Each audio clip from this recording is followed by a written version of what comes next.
قبیلہ بنو عمر بن عوف کی صلح کروانے کے لیے حضور تشریف لے گئے، تو واپس آتے آتے دیر ہو گئی، تو حضرت صدیق اکبر رضی اللہ تعالیٰ عنہ مصلی پہ نماز پڑھانے کے لیے، تو جب نماز پڑھانے کے لیے کھڑے ہوئے اتنے دیر میں حضور بھی تشریف لے آئے۔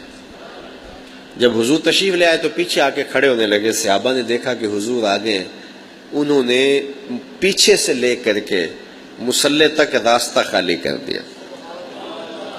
آج تو لوگ خیال سے نماز توڑتے ہیں نا، کیسی بدبخت بولیاں بولی گئیں، وہ کاغذ پھٹ جائیں جل جائیں جہاں یہ لکھا ہے کہ گدھے گھوڑے اور بیل کے خیال سے نماز نہیں ٹوٹتی، نبی کے خیال سے نماز ٹوٹتی ہے۔ مجھے پوچھو، یہ نماز پڑھ رہے ہیں اور نماز کے اندر راستے چھوڑ دیے، استقبال کیا اور رسول اللہ تشریف لا رہے ہیں۔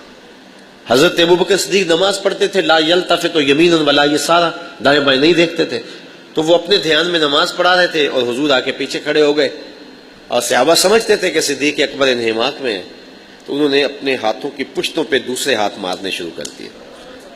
جب یوں ماجرا ہوا تو حضرت صدیق اکبر سمجھ گئے کہ کوئی غیر معمولی واقعہ ہو گیا، تو آپ نے جو ہے وہ گوشہ چشم سے پیچھے دیکھا تو حضور کھڑے تھے، تو حضرت صدیق اکبر نے مصلی سے پیچھے سرکنا شروع کیا، تو حضور نے اشارے سے کہا کہ تم کھڑے رہو، پڑھاؤ نماز۔ لیکن حضرت ابوبکر صدیق نے دونوں ہاتھ کھڑے کر کے اللہ کی بڑائی بولی، اللہ اکبر کہا، گویا حضور کا شکریہ ادا کیا، اور پھر پیچھے آگے حضور مصلی پہ آ گئے۔ نماز پڑھی گئی، سلام پھرا، حضور نے کہا، ابو بکر جب میں نے تجھے کہا تھا کھڑے رہو تو تم پھر پیچھے کیوں آ گئے؟ تو سنو حضرت ابو بکر نے کیا کہا رضی اللہ تعالیٰ عنہ نے، کہا حضور ابو قحافہ کے بیٹے کی جرأت کب ہوئی کہ رسول اللہ کے آگے کھڑا ہو کے نماز پڑھائے؟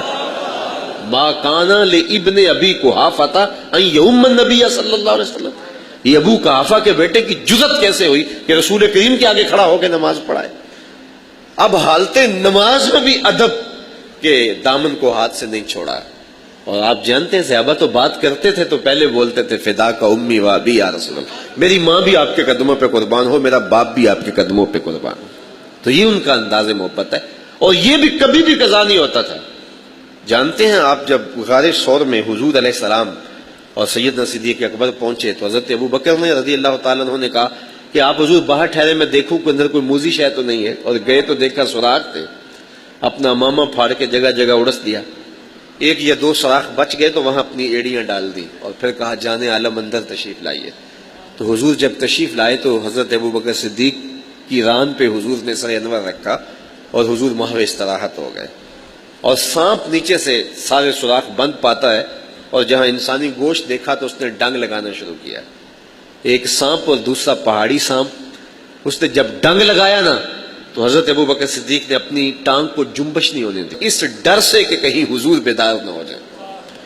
ساری توجہ ادھر رہی کہ میری ٹانگ کو جنبش نہ آئے اور حضور بیدار نہ ہو جائیں، توجہ ادھر لگی رہی، زہر سرایت کیا تو آنکھوں سے بے اختیار آنسو ڈلے اور حضور کے رخسار پہ گرے۔ حضور بیدار ہو گئے اور کہا، مالک یا ابا بکر، ابو بکر کیا ہوا؟ تو یہ ہنگامی حالات تھے۔ آپ کی ہمسائیگی میں شیخ الحدیث بستا ہو، بہت بڑا عالم بستا ہو، آپ کے گھر میں اچانک چور آ گھسے تو اس کو پکارنا ہو تو اسے کیا جس طرح وہ نقیب محفل پکارتا اس طرح پکاریں گے، حضرت علامہ مفتی قبلہ صاحب ہمارے گھر چور آ گئے؟ بلکہ آپ سارے ادب کے الفاظ حذف کر دیں گے۔ کیوں حذف کریں گے؟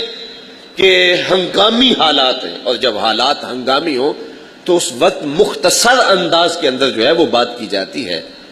اب جب سیدنا صدیق اکبر رضی اللہ تعالیٰ عنہ کہ پاؤں پر سانپ ڈنگ پہ ڈنگ لگا رہا ہے، ہنگامی حالات تھے، حضور نے فرمایا، مالا کا یا ابا بکر، ابو بکر کیا ہوا؟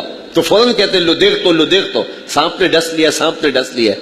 لیکن زمانے نے ایسی محبت کہیں نہیں دیکھی ہوگی جو حضور کے غلاموں نے کی ہے۔ تو اس مشکل وقت بھی ادب کا طریقہ نہیں چھوڑا، وہ اسلوب محبت نہیں چھوڑا۔ عرض کی، فدا کا امی و ابی یا رسول اللہ لو دیکھ تو، حضور میری ماں بھی آپ کے قدموں پہ قربان ہو، میرا باپ بھی آپ کے قدموں پہ نچھاور ہو، مجھے سانپ نے ڈس لیا ہے۔ تو ان حالات کے اندر بھی تقاضۂ ادب نہیں چھوڑا۔ تو یہ ان کا ادب تھا، ان کا انداز محبت تھا حضور علیہ السلام کے ساتھ۔ تو حضور علیہ السلام کے حوالے سے ہمارا شیوہ ادب وہی ہونا چاہیے جو اصحاب رسول کا شیوہ ادب تھا۔